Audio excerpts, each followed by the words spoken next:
6:05, so we are going to start on time so that we can get you guys out of here at a reasonable hour. So for those of you who I haven't met, my name is Ted McCarthy. I'm the principal at Sutton High School. Joining me in helping to run the meeting is Corron, who's our assistant principal. So as we go through the presentation, if you haven't been on one of these meetings before, although it seems like we've only been on Zoom meetings for the past million years, if you have questions, you can type them right into the chat. At the end of each section, Anne's going to go through and ask, like sometimes the questions are very similar. She'll go through and she will, ask the questions that are in the chat that are all the same. But we always, my voice is only so great. So if you want to chime in, when we get to the question section, feel free to just unmute yourself and ask the question directly as well. That's always great as well. So with that, we are going to start. So let me do this first. So we have 4 parts tonight, just sort of the latest news. So since I sent the email on Wednesday, as with all things COVID, things change constantly and all the time. We'll talk about what school will look like, because I know that's really where people's heads are at. We'll talk a little bit about COVID protocols, and then finally some sort of odds and ends, some other pieces. So that'll be tonight. So, so since yesterday, well, actually in this instance, since Friday, what has changed? So I share this with you just to kind of give parents an idea of what the schools are dealing with, not just Sutton, but all the schools in the state. So since Wednesday, when I sent the email out to have these parent meetings, the governor has said this flu shots are mandatory for all Massachusetts students. They've also said that rapid testing will be available at schools if we call and have a rapid test request. They allowed modified fall sports, and the MIA is currently working on those things.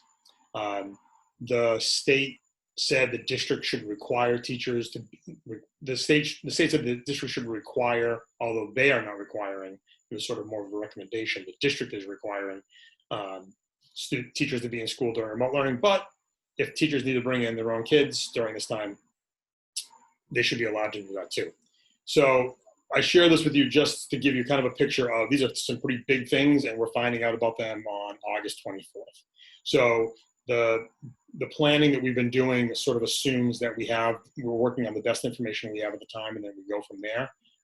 We imagine that as we go through these opening months of school, no matter whether it's hybrid or remote or back to hybrid or back to remote, we're going to have to be adjusting as we go on the fly, and that's what we'll do. So as things pop up, we'll try to share them with you that are more relevant. I don't try to kill you guys with a lot of the minutia of what we have to deal with, but I think giving you a little bit of a sense of things that are coming down the pike is helpful as you kind of ask questions about why are they doing that again. It can kind of give you a sense of what we're dealing with at the school level. So the first section, first real section is, what school is going to look like for your son or daughter. So what we're going to do in this section is we're going to break down the 2 models. So as you know, per the school committee vote last week or the week before, whatever it was, we'll be opening with a 2-week hybrid model where cohort A will come in on Mondays and Tuesdays, and cohort B will come in on Thursdays and Fridays. And when the cohort is not in the building, they will be learning independently by themselves. So the first model we're going to go over is the hybrid model, because that's how we're going to start. I'm going to get through the hybrid model, and then there's going to be an opportunity for you guys to ask questions. So here we go.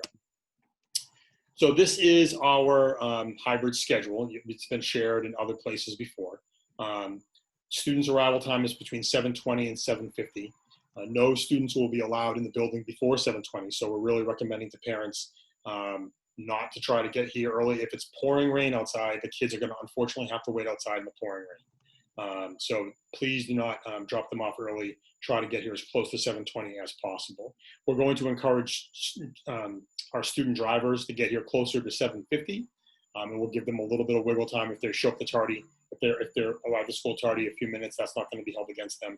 We're hoping that parents will drop off someplace in the 7:30, 7:40 in that range, and the buses will obviously be on the earlier end. So that's how we're going to try to stagger arrivals so that we're not having all 190 kids walking into the building at the same time.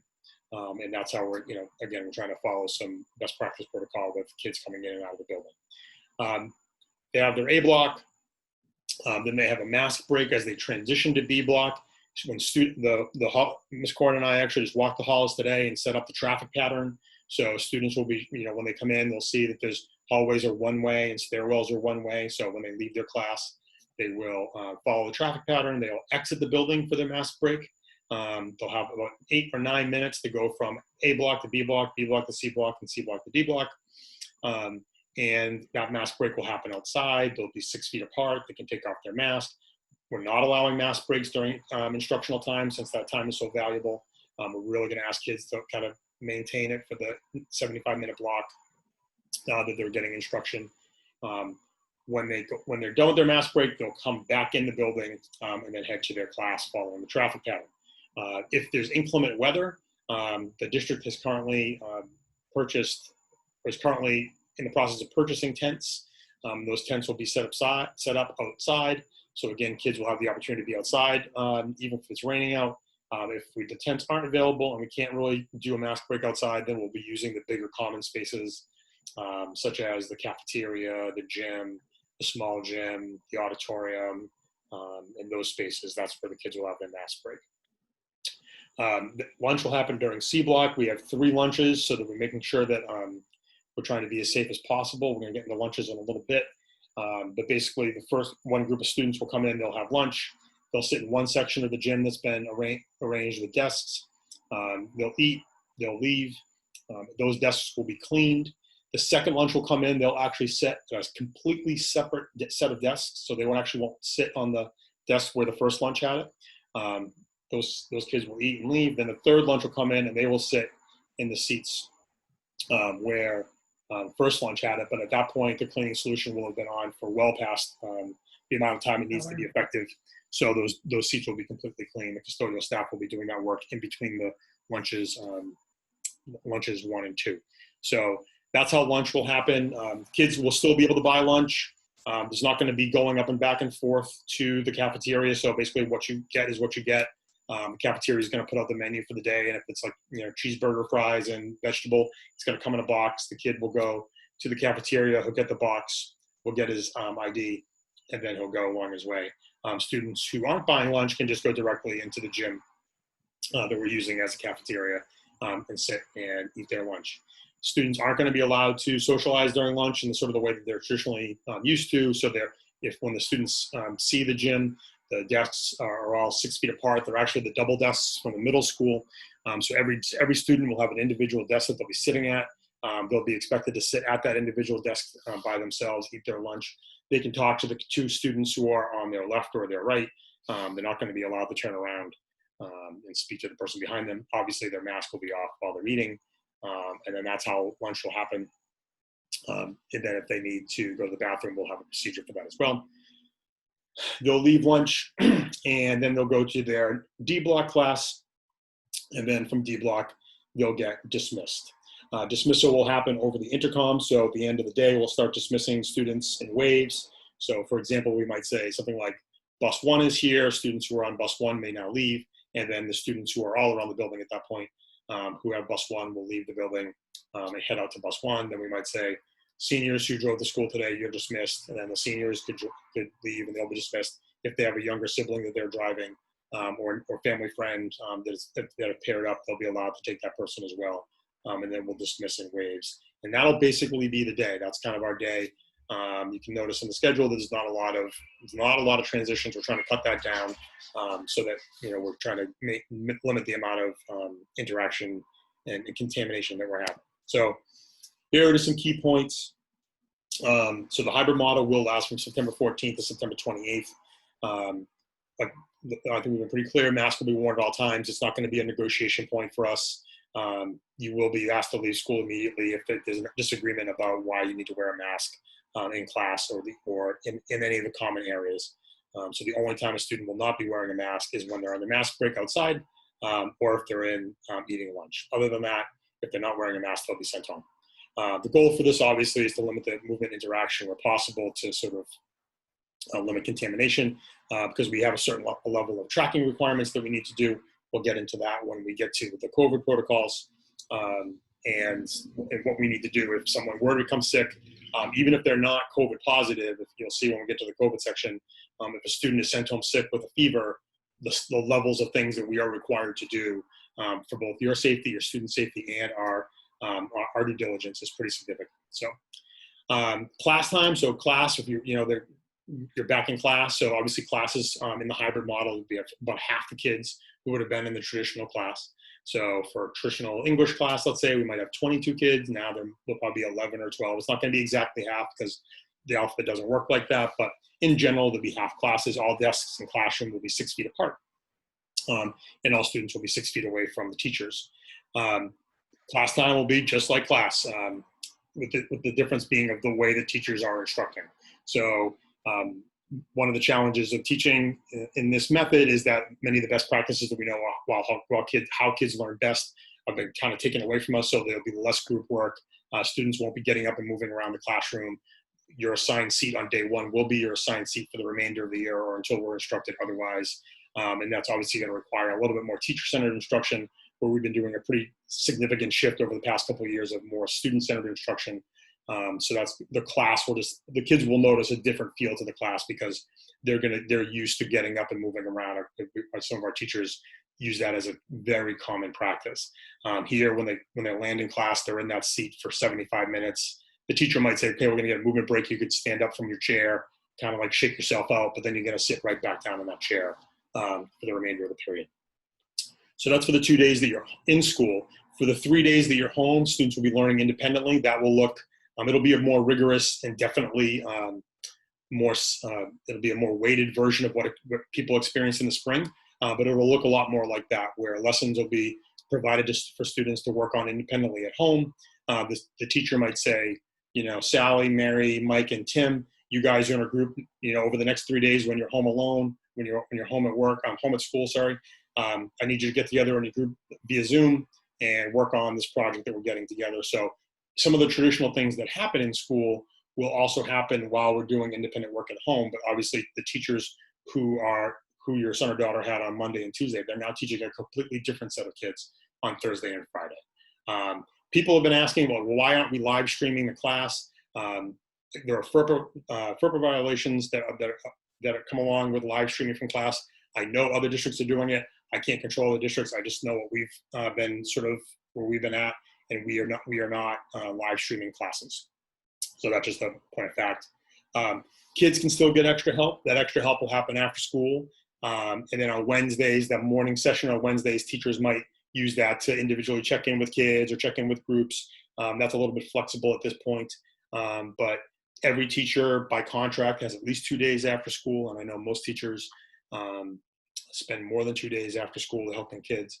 So the teacher, if I have Dennis Famos, actually this is a bad example because this is a 9-10 group. So if I have Madison Taylor and she's my English teacher, Madison Taylor will share out that her extra help days are Mondays and Tuesdays. And then on those 2 days, kids who need extra help can go onto their Zoom account, log on, and Miss Taylor will have virtual extra help sessions because all students will be required to leave the building by 2:05. So that's basically hybrid learning in a nutshell. So I think this is a good point to stop and ask questions. So either chime in or Anne can, collate from the group. Yeah, the chat's been pretty quiet over here while people are gathering their thoughts. Just a couple questions around the flu shot. Students need to have their flu shot by December 31st. And there is a religious exemption form for the flu vaccine if that's needed too. This is a question. Can students move directly to the next class if they cannot go outside and they are not comfortable with a mask break inside? That's a good question. We'll have to bring that up tomorrow in an admin meeting, because while the student, like let's say you had Madison Taylor and she was your 10th grade English class, and then you have math next and you're going to go see Mr. Jenkins. Mr. Jenkins is only 5 or 6 rooms down the hall. While kids are taking their mask breaks, Mr. Jenkins actually has to sanitize the room. So either with wipes or with a spray bottle, he'll be spraying down the place where the students who were sitting there previously were, so that the teacher will have to clean the room and sanitize the room. So I'll have to talk to Roger Raymond, our facilities director, And then also just sort of the admin just on the process for that. I'm sure that we can come up with some accommodation if you don't want to go outside if it's raining or you don't want to take a mass break. But going in the room while the teacher's getting set up for the next class, sanitizing the room, not desanitizing, that would be the reverse effect. Sanitizing the room and getting it ready might be a question, but we can look into that tomorrow. Yep. Good question. Can you provide any details on busing? Busing, I am not the expert on busing. Those are done by the transportation director. That's Nancy Kaninsky at the district level. I've been told that the protocols for busing have been that part of the district fall opening plan. But if you have more specific connections on busing or more specific questions on busing, contact Nancy Kaninsky at the central office. Did you mention where parent drop-off was? No, but when we get to the back to school video, we'll. Oh yeah, okay, sounds good. What about optional work for students who will not do well with Zoom group work while remote? Yeah, can you say that again, that last part? So what about optional work for students who will not do well with Zoom group work while remote? Perhaps teachers can create an independent option. Well, so some teachers, usually, well, I should say usually. Many teachers, when they're assigning group work, may provide an individual option, but sometimes the project just need to happen by group. One of the things that we're going to be, one of the complaints that we heard from parents, kids, and teachers about remote learning in the spring was it wasn't rigorous enough. It wasn't like needy enough, and that's because we didn't ask kids to do a lot of the things that we know are effective because we were kind of doing it on the fly in the middle. Well, now that we know that we have Zoom, we can use it as a tool and it is effective and we're doing all sorts of things this way. We are going to be pushing back a little bit of kids who are going to say, well, I don't do Zoom. That's not going to be an acceptable answer. There's always exceptions to every rule, of course. But that would probably involve some sort of conversation with guidance or with myself or Ms. Corron to talking about why you can't do what the kids in the class are being expected to do. If there's a legitimate learning issue, then obviously then we're going to address that. But if it's a sort of like, I just don't like to do Zoom, that's not going to fly as an answer when basically it's one of the main tools we have for learning going forward. Okay. Is there a half day on Wednesday and will there be scheduled Zooms, etc.? Wednesday is a remote learning day. So a teacher might say, we're having a block, but it's mostly an independent learning day because teachers are going to be using that day to prepare for the kids who are coming the next 2 days. And so that'll be teacher based, and we'll have a more up-to-date schedule on that as we get closer to the day. But primarily Wednesday, like basically the way that the hybrid works is because you're basically doing a little bit of both. So you're never going to get the best version of either, which is, so hybrid, you're doing 3 days on your own with extra help via email or after school if you need it. And then you're doing 2 days in class with the teacher. Okay. Do we need to submit something to the nurse to prove that our child got a flu shot? And Michelle said, yes, I have access to this state database and may see it there as well. So Michelle, you want them to send something in? Note from the doctor. Yeah, I mean, if they get it, they can certainly pass that along. We do that. This is one situation where we actually can communicate with the pediatrician without parental permission. So come December 31st, if I have 20 kids without a flu shot, I can actually call the pediatrician and look for it. My school nursing web software connects to a state database. So I get a lot of it through there as well. But if you want to be on the safe side, you can always just email it to me as well. But there are other ways of me getting it. So don't worry. Great, thank you. Okay, another question. Now that we will be full virtual learning after the first 2 weeks, will there still only be 4 classes or blocks for half the year and then switch to 4 different classes for the second half of the year? Why wouldn't students have a more normal schedule with all their classes for the full year? I know this is coming up, but we could probably address that now. Yeah, sure. So one of the reasons that we switched to the block schedule is because one of the other lessons that we learned during remote learning in the spring is that people were managing too much. So you're taking 7 classes. You're also probably providing childcare for your younger brother or sister. You might be working at Goretti's. There's lots of things going on. One of the things that I always say about high school, there's no other time in your life where you're asked to do 7 separate individual things for an hour at a time, and then have a bell tell you it's now time to do something completely different.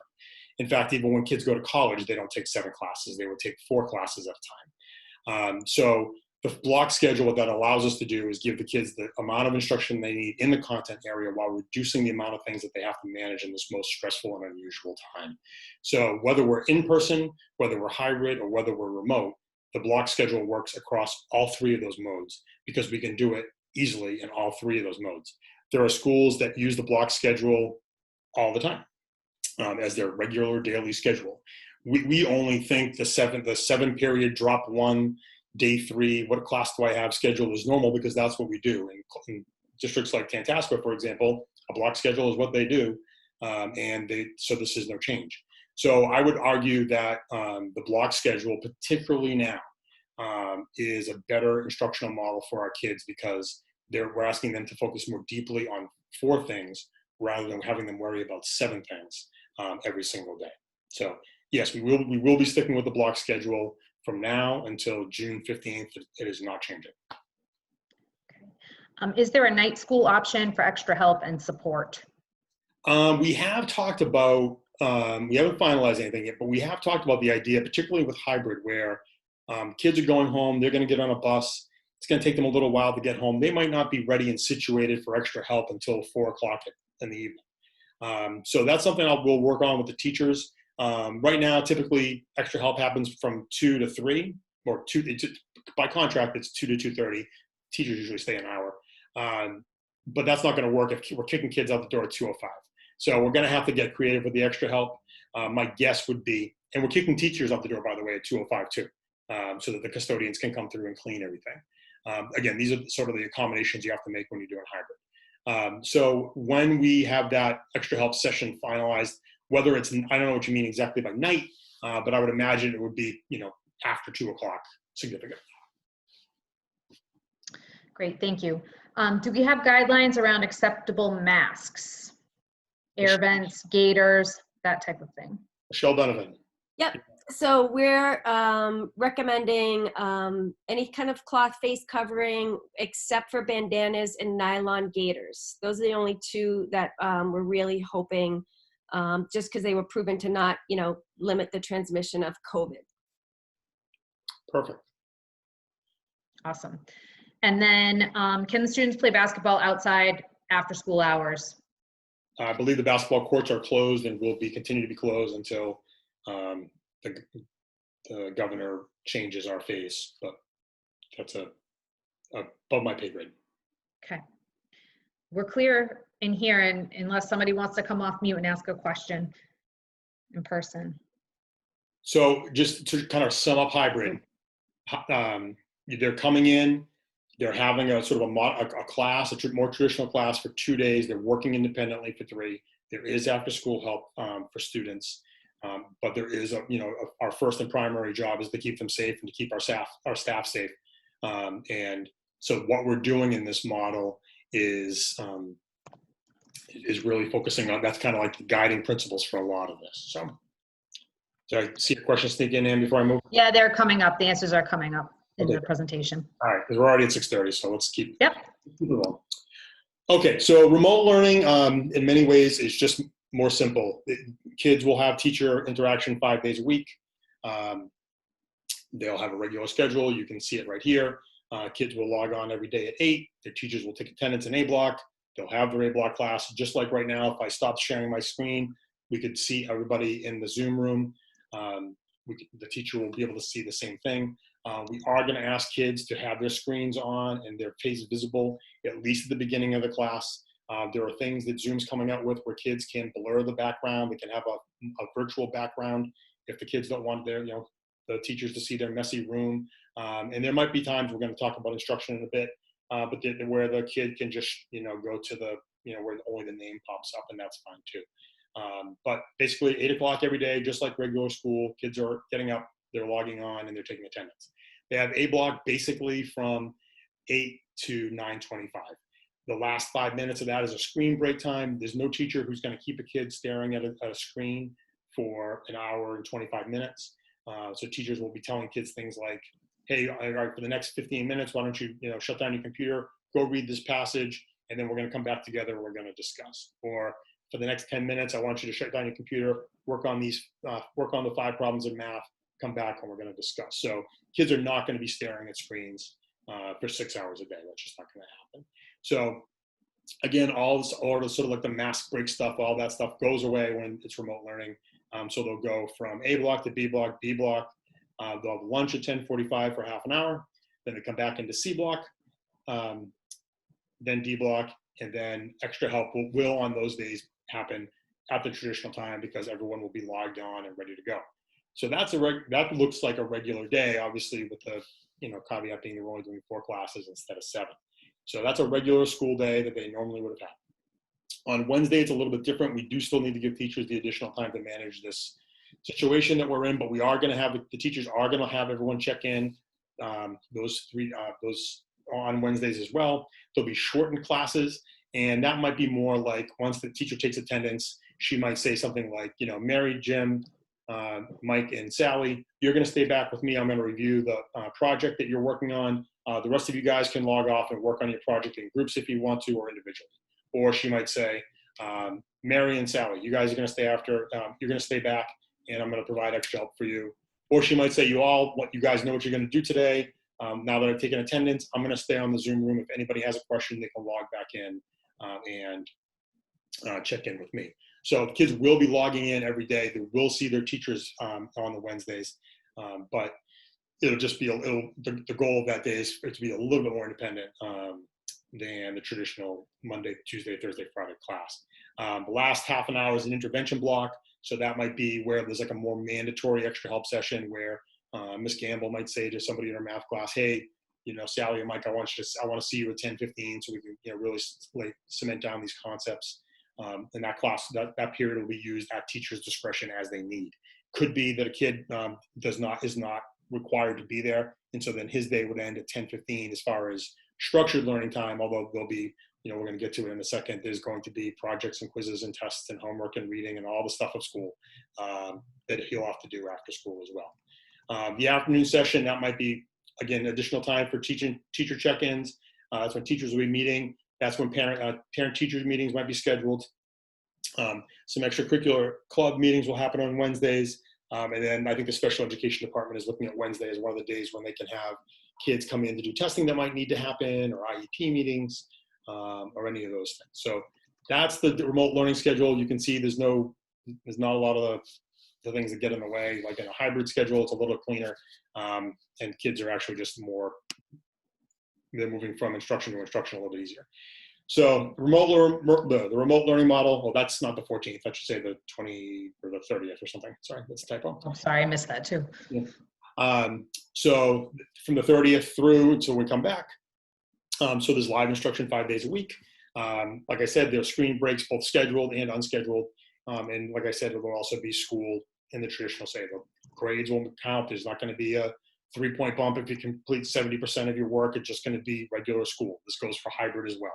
There'll be grades, homeworks, tests, projects, the whole 9 yards. That's on all models. Class time is attendance and participation required. That's why we talked about having kids log on and see their face, because I need to see who's there. So if I'm going to make groups, I can say, okay, you two guys are going to be in a group, and then I can actually look at them and make eye contact and figure out if we're okay before sending them off. We talked about the opportunities for additional support. And then there's also, of course, like when all school, there is independent work as well. You apply what was learned, you do group work, and you have teachers. You have access to teachers after school on Wednesday. So in a real sense, I know people are eager to get kids back to school, quote unquote, back to school. Remote learning is definitely closer to back to school than hybrid learning. It's 5 days a week. It's the more you can do more because there's not the health and safety requirements in remote learning. So we're hopeful that remote learning will not in any way resemble what we experienced in the spring, because we just know more and we just are more adept now with the tools that we have available to us. So that's remote learning. It's a little cleaner than hybrid. So now your questions. This actually circles back to the hybrid model. just a question about how they're being assigned. They are being assigned alphabetically, and we are doing our best to keep siblings across the district on the same AB day schedule. Yep. When are the parents and families going to find out what cohorts the kids are in? I would imagine very soon. Well, I would imagine this week, because we have our admin meeting tomorrow. The survey was supposed to be completed on Friday. I know that I have the high school list ready to go. So I know what our breakdown is. I imagine it's going to be A through H and then the rest of the alphabet. Because again, like Ann said, we have to make sure that it works for all the schools. So like, does that mean that one day in the high school, you know, the cohorts might be like, I don't know, 200 in one cohort and 185 in another, maybe. But in the grand scheme of things, 15 kids difference is not a lot for us to manage. We have the space because we only have half the kids in. And that's to the point that Ann made about keeping siblings together. That's going to be, if you have a sibling, all siblings will go to school on the same day. And we also know there's blended families with, like, you know, stepsisters and stepbrothers, and they don't have the same last name. The parents will work with those families to make sure that those kids are all going to school the same day. Okay. There's a question on the schedules, which is coming up. You already answered this one. If we return to having a hybrid option later in the year, how would the remote plan be offered simultaneously since the schedules are different? And would it change to non-Sutton teachers?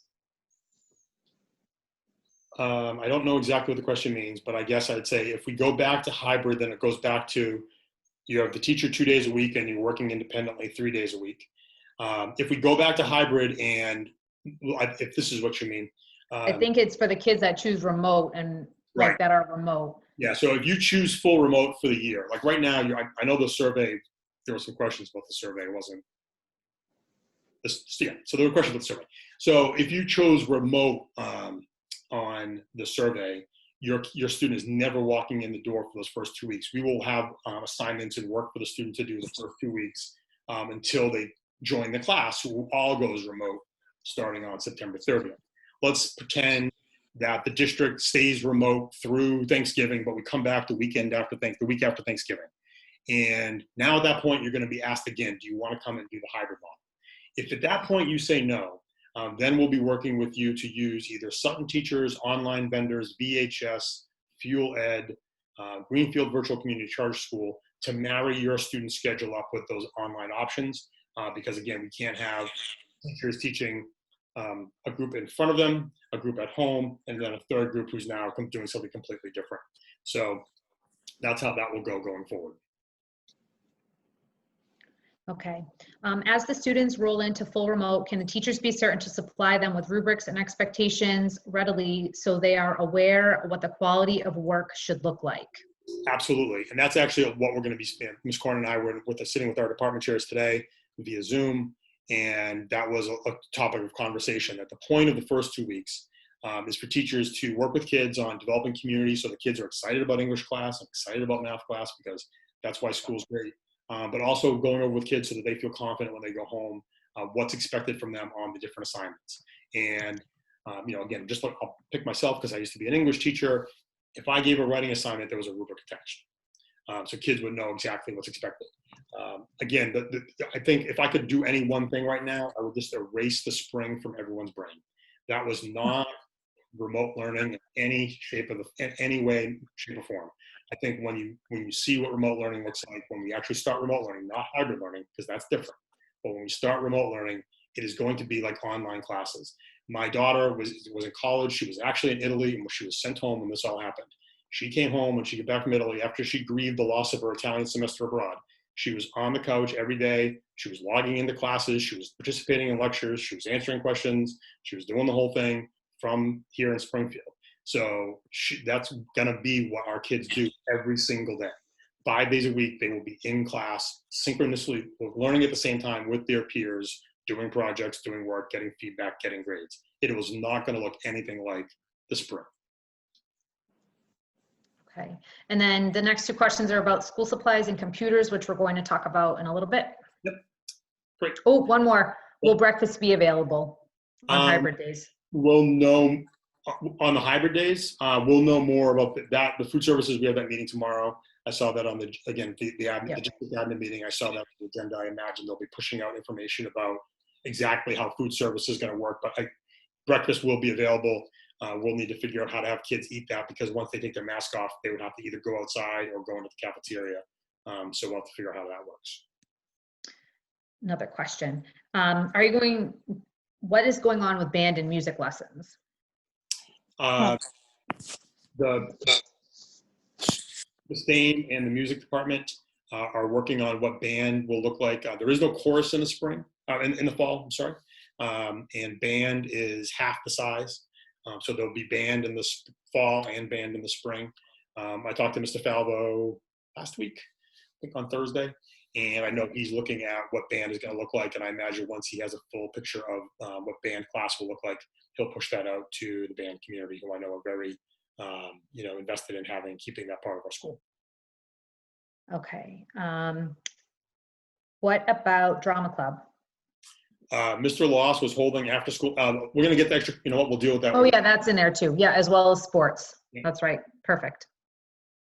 Okay, let's move on. COVID. So I think the best way to phrase this is, what happens if?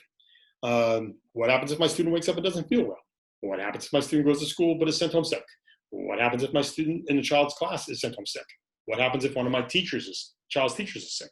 So Michelle's going to correct me on a lot of this, and that's fine. I'm used to that. But in general, the biggest thing that you should do is, if your student wakes up and they are not feeling well, since basically anything is a sign of COVID, do not send them into school, because if you send them into school and they're not feeling well, and they come home, then it's a lot more work to get the kid back into school than if he came in, if he just took a day off. Michelle, is that correct? Well, ideally what we would like is, if somebody's not feeling well, the parents to communicate that with us. So it doesn't, either way, whether they stay home or they come in, we would like the parents to communicate that they're not feeling well. And in both those scenarios, we're going to refer them to their primary care and require, a lot of primary cares are doing telehealth visits, but we'll require a note for them to get back, to kind of oversimplify everything. Okay. Just because COVID can present sometimes with just a headache, or so all the epidemiologists, all the infectious disease specialists that I've been listening to this is the one thing they are universal with. If you have one symptom, you go home, you consult with your primary care, and you need a doctor's note to get back. Michelle, do you want to walk them through what happens if we so you need a doctor's note to get back. If you don't go see a doctor, how long are you out of school for? 14 days. Okay. So yeah, so if my student wakes up and doesn't feel well, ideally you're gonna give us a call, give us a heads up. We can kind of walk you through it as well. What we're gonna have you do is call your primary. That would be a conversation with your primary, because not everything is COVID. So that's something that you would need to kind of work out with your primary care doctor as to how you proceed. If your student goes to school but is sent home sick, same thing. We're gonna, again, most kids that come to the health office this year are gonna actually be sent home. That is our only option. And we will do the same thing. We're gonna call home and have you refer to your primary care doctor, a conversation with them. If they're symptomatic, we're gonna really encourage testing. The problem is there's so many negative tests that we will require, false negatives, false positives. We need a note from the primary care doctor kind of either way. If a student in my child's class is sent home sick, that is something Mr. Friend wanted to be super conservative. And if somebody's not feeling well, we're going to have a system in place where we kind of notify everybody in the vicinity that somebody in their class, ideally everybody's 6 feet apart and masked, so it, ideally is not going to get transmitted, but we want to be super transparent and let you know that somebody was sent home.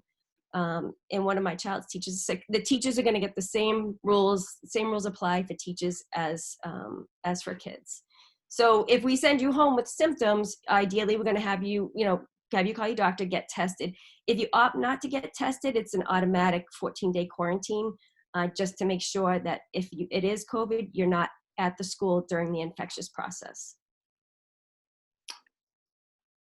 We know that not everything is COVID, but we're in the position of having to treat everything like COVID. And that's why it seems like it might be, for some folks, it might seem like it's a little bit over the top.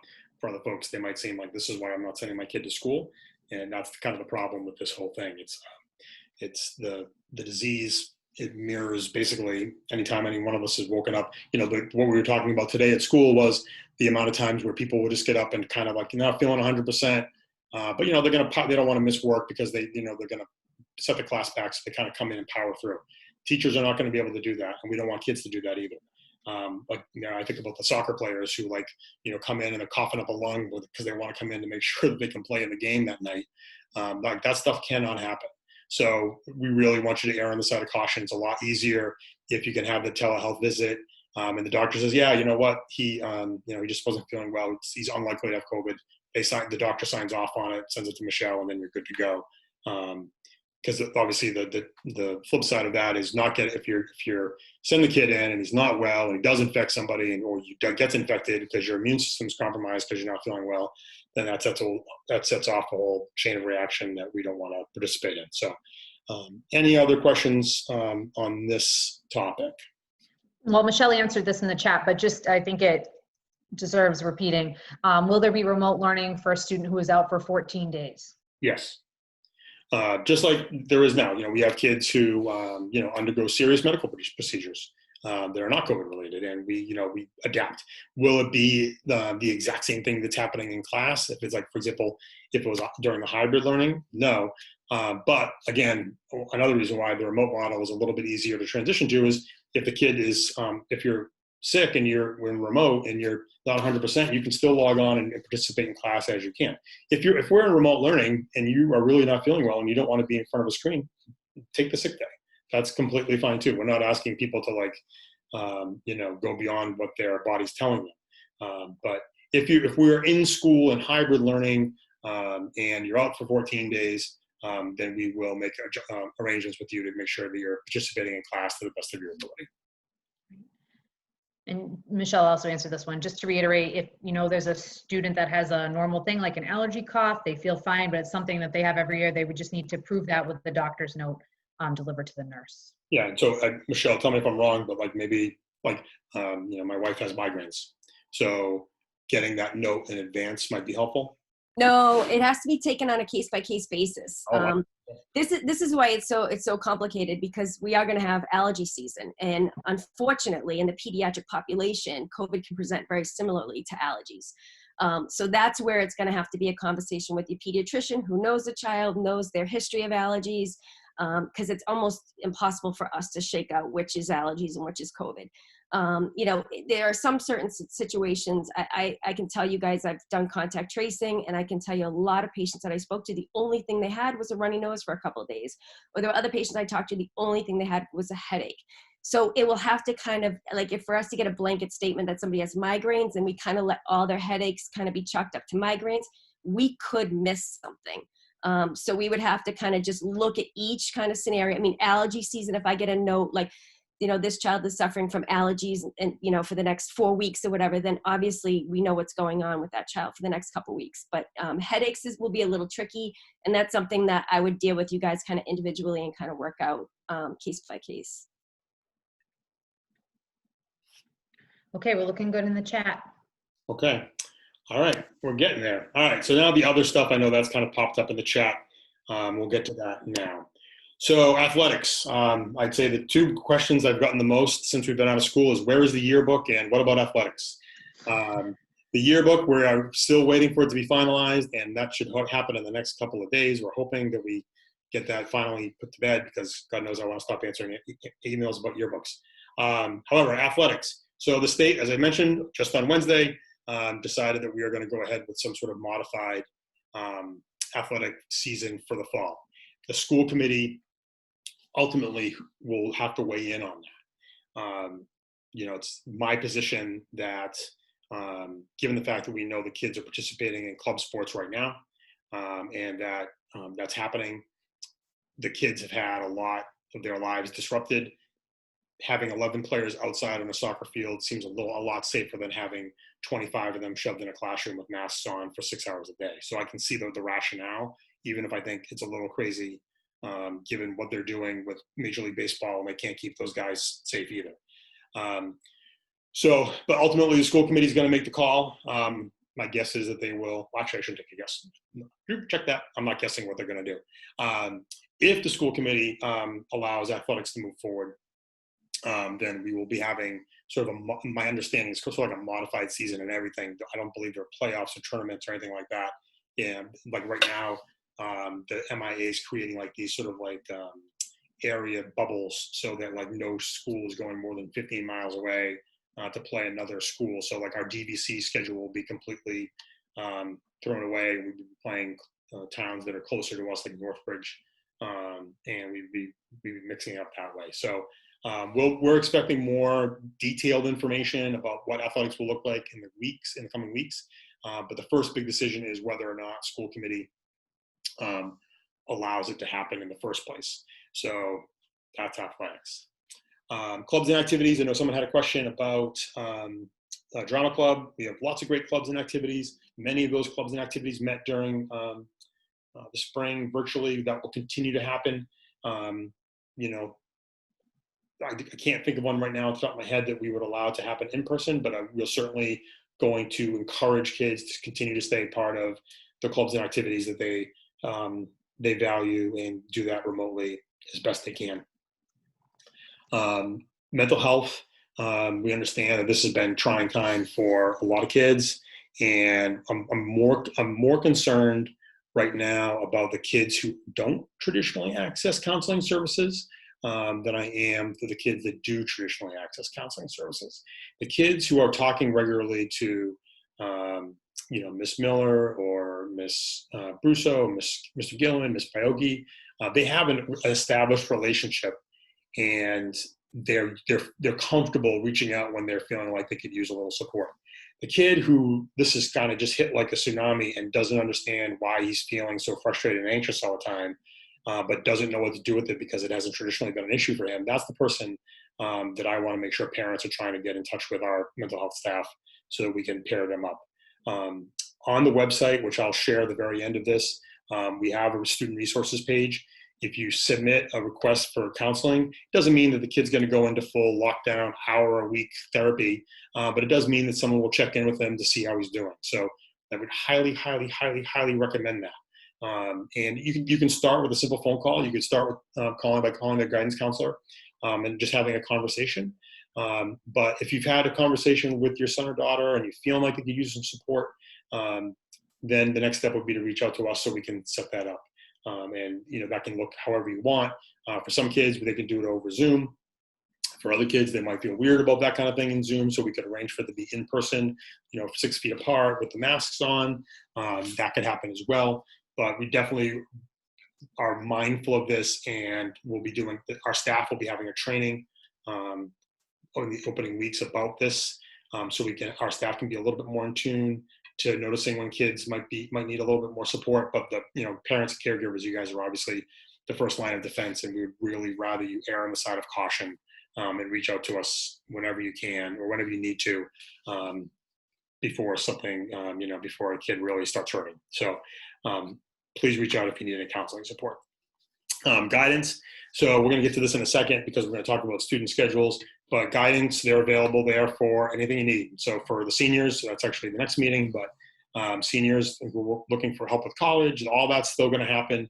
It'll just happen either virtually or through an arranged in-person meeting. And then finally, some odds and ends. So tomorrow, the kids will get their schedule tomorrow. There'll be an email that gets sent out that explains to them how to access it. If they have questions, or someone asked a question about band and maybe you don't really want to do virtual band and you think, well, this might be a year that I take a different elective, and you want to switch your schedule, that's completely fine. You just need to contact your guidance counselor to make that happen for you. I have a question about band that came up in the chat before. Band and chorus, are they fall and spring semesters or just one or the other? Band is both, chorus is just spring. Okay, so there is going to be chorus in the spring only. Got it. Well, there'll be chorus if there are enough kids in chorus. If only 2 kids sign up for chorus at the end of this, then we're probably not going to have a chorus class. But if there's the traditional amount of kids in chorus, then we would have chorus. Okay, great. Thank you. People have asked about supply lists. There are some classes, like I'm thinking about art, and I'm going to talk about art in a second a little bit more, who, there is a sort of like a cost-free option for art, and Miss Craig is working on that supply list. So the kids, when they go home, if they're participating in the art lesson, they can do what they need to do without having to spend money on art supplies. But then she's also going to provide a list of sort of like basic art supplies that you might want to have in your house if a kid's in Art 1 or Art 2. The Art 3 and 4 kids, those kids are a little bit different. Students who are in Mr. DeZago's Graphic Design 1 class, that class, great class, those computers at school have software downloaded onto them. Most of the software is free downloads that is not a big deal to download onto your computer. Once the class list, we have the class list right now, like we're going to give it a couple of days to see if people change their schedules, but once those couple of days go by, we're going to reach out to the kids in graphic design to see if they're able to download that software onto their computers at home if they have them, or if they need an additional device. If they need an additional device, we'll be giving one of the desktops that we have in the computer lab right now to the students to take home so they can participate in graphic design with Mr. DeZago. So that's a very specific thing, but it is a popular class the kids like, and so we want to make sure that we are still running it. To that end, we've been a bring your own device school for the last, well, I've been here 8 years, so the last 8 years. I would say the percentage of kids who bring in their own laptop is increasing over the last couple of years, but it's really, really small. We're strongly recommending that if you have your own device that a student can bring into school that's not a phone, we'll talk about phones in a second, that the students bring those in. Obviously, it's a lot safer if he's the only one touching his laptop all day long. There is going to be, like particularly when we're in school, a lot of the collaboration that will happen between students will be from device to device because they're not going to be able to, be near each other. They'll have to be 6 feet apart the entire time. So if you have the ability and you have a Chromebook at home or a laptop at home that your student can use, that's what we would request. If you don't, we do have some Chromebooks available, but we're also supplying the entire school district. So, and we have ordered 1,200 new Chromebooks, but those are obviously on back order as the entire world is going remote. So those I think are coming in later on in the year. So if you can, please send your student to school the first 2 weeks with the device. And then finally, Ms. Corron and I are going to be using some. Hold on, before you tell them about our debut here, is an iPad okay? An iPad, I think an iPad would be fine, but I would get it with the with a keyboard attached to it, because like I'm just thinking again, I'm an English teacher. They're going to be writing essays. They're going to be like commenting on each other's essays, something like that. That's going to require typing. iPads, if you're just like touching the screen, it's going to take you. It's kind of a pain. But we'll take that over just the phone. The phone has its uses, but as a sort of creation device, it's not really ideal. Like the iPad's not really usually a creation device either. Usually it's more of like a consumption, like you're watching a video. So, will Chromebooks be available to borrow? Chromebooks, yeah, but until they run out, right? So in the high school, I think we have 66 kids. Probably when all the surveys are done, probably closer to 70 kids who are requesting Chromebooks. And so I don't know that we can give every student in the high school a Chromebook because we have kids in the middle school and the elementary school who are going to be looking for Chromebooks too. So I imagine that the process for requesting a Chromebook will be shared by the district soon. Okay. And we thought of this, outlets available for devices. Yes, Mr. McCarthy thought of that. Just on the table. So we're going to, Mr. Raymond is ordering an extension cord with an outlet so that kids can charge their devices during class. And that's what will happen. Again, this is another one where, I know there are going to be kids who come into school with, Lysol wipes, although I don't know where you're buying them. So if a kid wants to, even though the staff's spraying down stuff, if a kid wants to wipe his own stuff down too, fine. If a kid wants to come with his own charger and zip switch so he has easier access to charge, fine. We definitely are. The more self-contained and self-independent you can be with that kind of stuff, the easier your life's going to be. So there's nothing wrong with throwing an extra, extension cord and a zip switch in your backpack so that that you'll never have an issue getting charged if you need to. All right, and the last thing is for all these things, Ms. Corron and I are going to be making a back-to-school video. So that'll be coming out probably next week, and it'll basically walk in video form. It'll walk the kids and you through getting off the bus, how you come into school, sanitizing your hands, walking directly to class, what does lunch look like, what does a mask break look like, all of those things. There'll be a video, a short video for you to watch so kids can have a better picture of what school is going to look like before coming in. So I know, their kids are going to be, they're a little unsure of like what this is all going to look like. We're trying to minimize the stress as much as possible. So the video will be out soon. We'll share that we'll share that with everyone. We'll share it with the parents via the email, via Blackboard. We'll share it with the kids via their email. We'll probably put it on the Facebook page as well.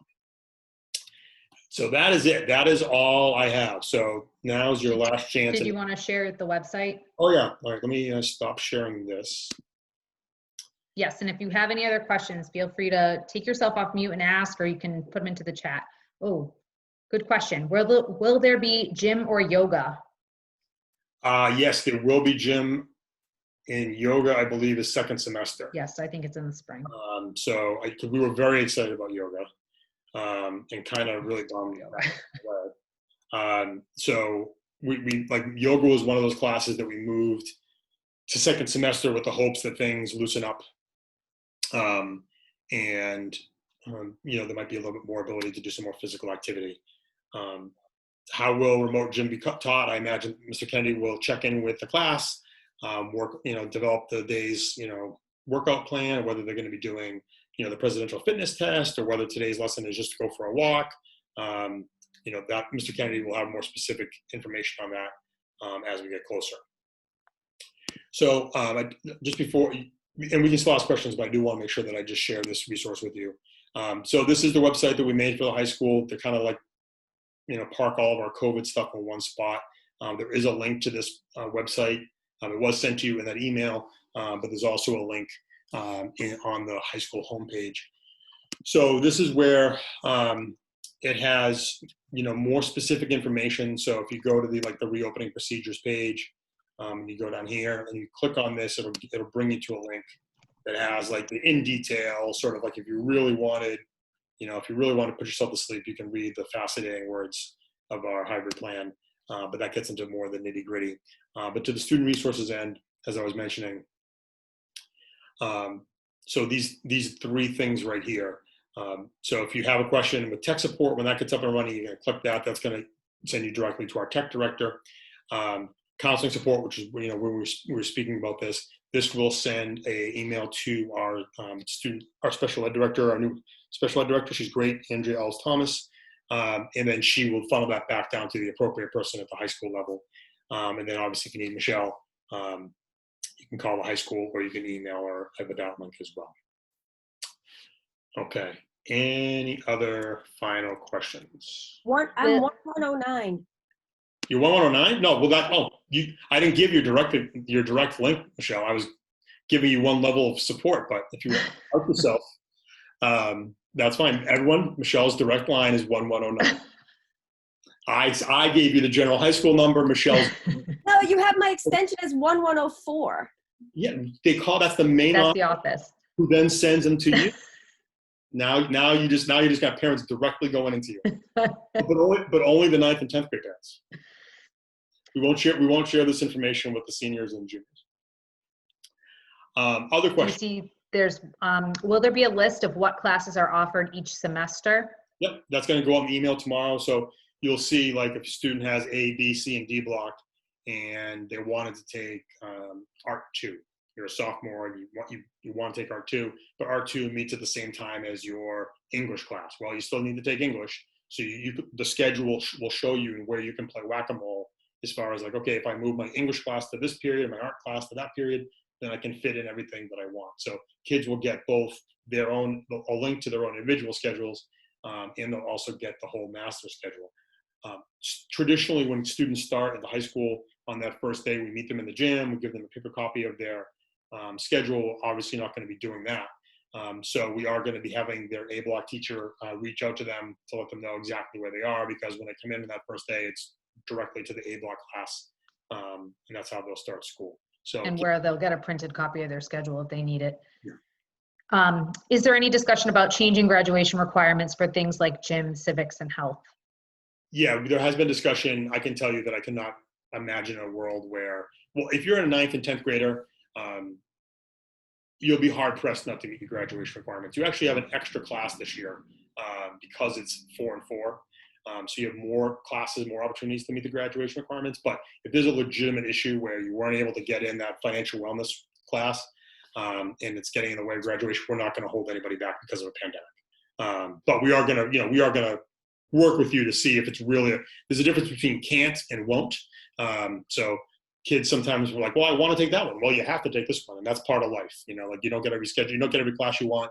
And sometimes you have to sacrifice taking the elective to get the required class in. But if there's a legitimate reason, we'll work with folks. And then I think I answered this one, but I could be wrong. When is the school committee meeting and decision on sports? I think the next meeting is the 31st. Correct. They're not slated to meet before then, right? No, it's Monday the 31st. I talked to Mr. Friend today. Other than that, I don't have any more questions over here. All right. Well, then with that, I'm going to stop recording. Thank you guys for coming out. Ms. Corron and I will hang back. If anybody didn't want to ask a question in the big group, we'll hang back for a couple minutes and answer some final questions. So thanks for tuning in. If anyone needs anything, if you just want to talk to me individually, email me, mccarthyt@suttonschools.net. I'll get right back to you. I'll give you a call. Sometimes some of these questions are just better done one-on-one with a quick phone call, and it relieves a lot of stress that way. So thanks for tuning in, and we'll look forward to seeing the kids in a couple weeks.